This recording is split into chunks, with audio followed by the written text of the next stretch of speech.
Charizard, unfortunately, had a rough time on release due to the heavy favor to water types in the meta.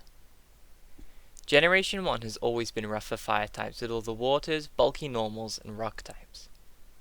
Charizard mainly found its niche countering the Pokemon who countered the meta, like grass and fighting types. With Wing Attack and Fire Blast, Zard was equipped to take down the Venusaurs, Executor's, and Polyrats living under the rule of the meta defenders. When the Vaporeon nerf came into effect, Charizard had a slight increase in use as grass types had been buffed and were now more common in the meta. Fighters had also been buffed, giving Charizard a small role as a gym defender who could cover normals weak to fighting, but it was often overlooked compared to Dragonite and Gyarados. For fire-type competition, Charizard was out of front because of its useful secondary typing and flying, meaning it took less damage from grass and bugs it would be fighting. This was at a time before Moltres was released and Flareon didn't yet have access to Overheat. Arcanine was the closest competitor because of its slightly higher attack stat, but there wasn't much between them, and who wouldn't want to flex their Charizard? By the time of Generation 2, Charizard had become a more regular pick due to it being a Day 1 release. For competition, the new kids on the block were Typhlosion, Magcargo, and Houndoom. Typhlosion had the same stat spread as Zard, but a worse mono fire typing. Magcargo was just a dex filler with abysmal stats, the poor thing, and Houndoom had only 1 point higher attack, but slightly lower bulk. However, most trainers used it as the only available Dark-type attacker. The gym meta had changed with Blissey being the most prevalent defender and Tyranitar being the new flex pick. Both weren't very bothered by Zard's fire-type attacks, but the new gym defender counters were in Machamp and Heracross. A move update had also blessed Zard with the new Fire Spin and Overheat, but the same moveset had been given to Flareon, who now out-DPS'd and was a cheaper to evolve if you didn't have one already.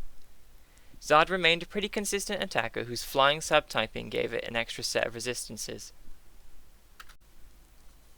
The PvE environment can be very harsh to some Pokemon types, and this includes our fiery friends. Fire as a type doesn't hit many tier 5 raids for super effective damage, meaning most players rarely used fire types. Out of the first wave of tier 5 raids, only Articuno was weak to fire, but it also had a 4 times rock weakness. As many trainers know, the biggest opponent in raids is the clock, so if a Pokemon has a 4 times weakness, you tend to go with that. Things didn't get better for Zard over time, as a weakness to fire is very uncommon for legendary Pokemon. The only raids Zard had a use in were Regice and Registeel, which were both later down the line, and it was still outclassed by fighting types. More fire-type competition came from tier 5 raids as Moltres and Entei entered the scene with much higher attack stats, and Moltres even shared the same typing. Charizard still had its use against some lower tier raid bosses. Anyone remember tier 4s?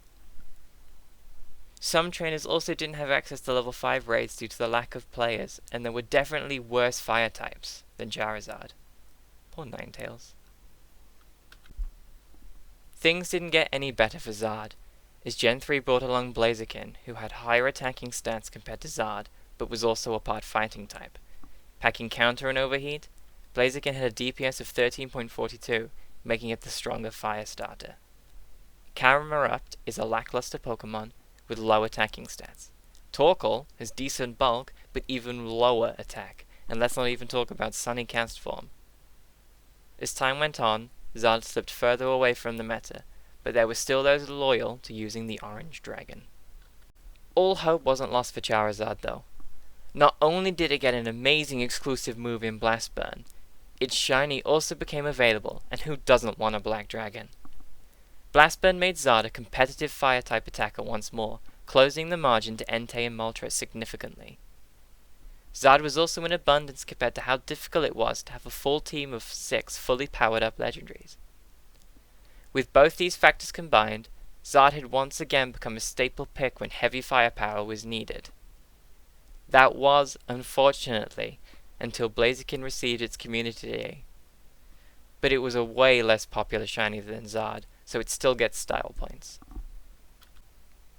Wasn't sure where to put this section, but Zard was also graced with a second Community Day move where it was given Dragon Breath, but I'll cover this when it becomes more relevant, I promise. Gen 4 came and left without impacting the fire meta.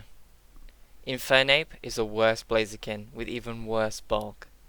Magmortar liked Blast Burn, and when it did get its own Community Day, it would be more PvP orientated. Rotom Heat is currently unreleased at time of writing, April 2nd, 2022. Heatran also doesn't compete with Zard with a DPS of 14 because of the lack of Blast Burn. However, it may one day gain its own exclusive move in Magnastorm, but who knows. Generation 5 released with the third firefighting type in a row with Emboar. It packed a slightly higher attack stat, high HP but abysmal defense. It also had to use the inferior Ember, which only gave it a DPS of 14.26 when it received its Community Day.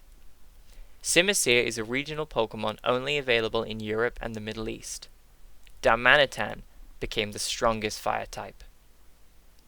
On release, with a DPS of 15.63, beating even the Blast Burners and the Legendaries. With it also being a 50 candy evolution, and always guaranteed to have decent IVs, being only available in gift decks. This was bad news for Zard. As time slowly passed, a lot of new trainers couldn't even get Blast Burn, due to it being an event move, and no elite TMs yet. Things were only to get worse for Zard, as both Chandelure and Reshiram out DPS'd it, with Reshiram taking the fire crown. Unfortunately for Zard, it had a pretty poor time with the Generation 5 power creep. The Go Battle League brought new life to some Pokemon, including Zard. With the decent combo of Fire Spin, Dragon Claw and Blast Burn, making Zard a decent pick in some leagues. The Great League wasn't kind to Zard, as the meta can be pretty anti-fire, with all the Azumarils, Altarias, and Mudboys. Zard had more luck in Ultra League, being a Pokemon who could withstand Altered Giratina and deal decent damage back with Dragon Claw. It, again, struggled against the Mudboy Swampert, but it did beat Swampert counters and formed a decent Fire-Water Grass Core. The Master League was out of Zard's reach, with a max CP of 2,889 at level 40. It couldn't handle the powerful dragons roaming rampant. It struggled to take on most Steels, as they usually packed powerful rock-type coverage. When Zard gained access to Dragon Breath, it became a very powerful pressure Pokemon, not being weak to other dragons and resisting Fairy-type Charm.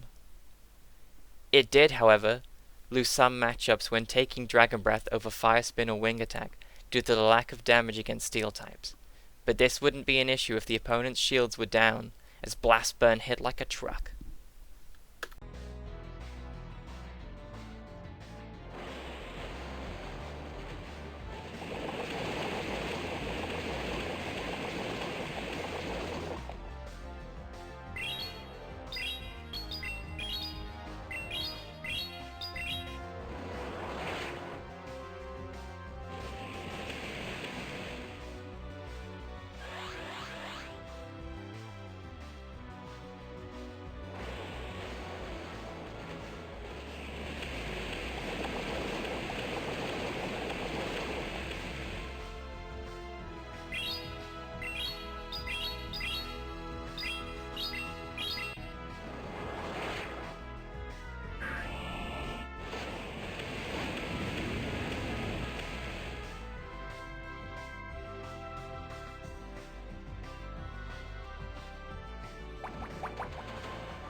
On day 1 of Mega Pokemon, everyone knew that Mega Charizard Y was going to shake up the Fire-type meta. Hitting an incredibly high CP of 4,455 at level 40 and 5,037 at level 50. Even without Blast Burn, Overheat Megazard Y became the #1 Fire-type attacker and did even better with Blast Burn. Mega Charizard X struggled to compete with Y, even being outdamaged by Y with Overheat.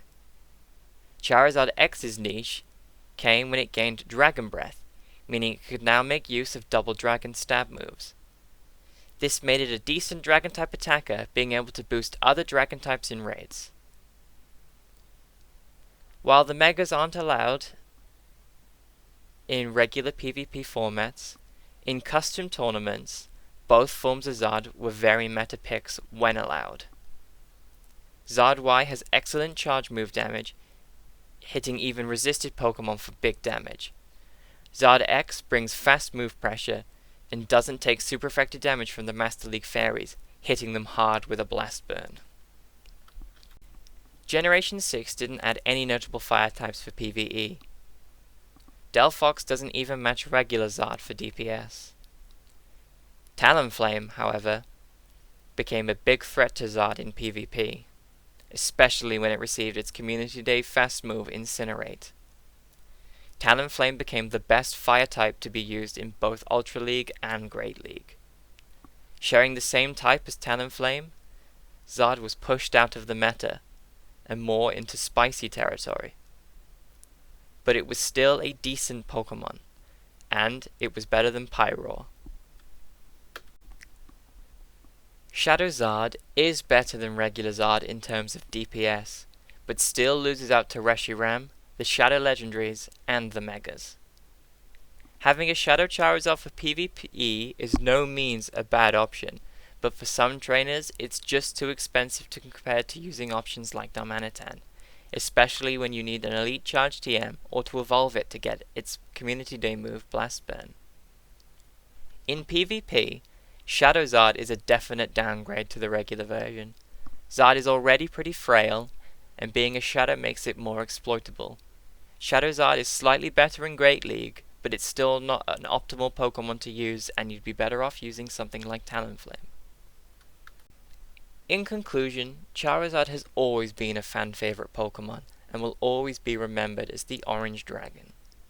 It was a decent option in the beginning of the game, but really struggled against the power creep, especially in Generation 5. But what saved it was its 2 Community Day moves and Mega Evolutions that sent it right back to the top.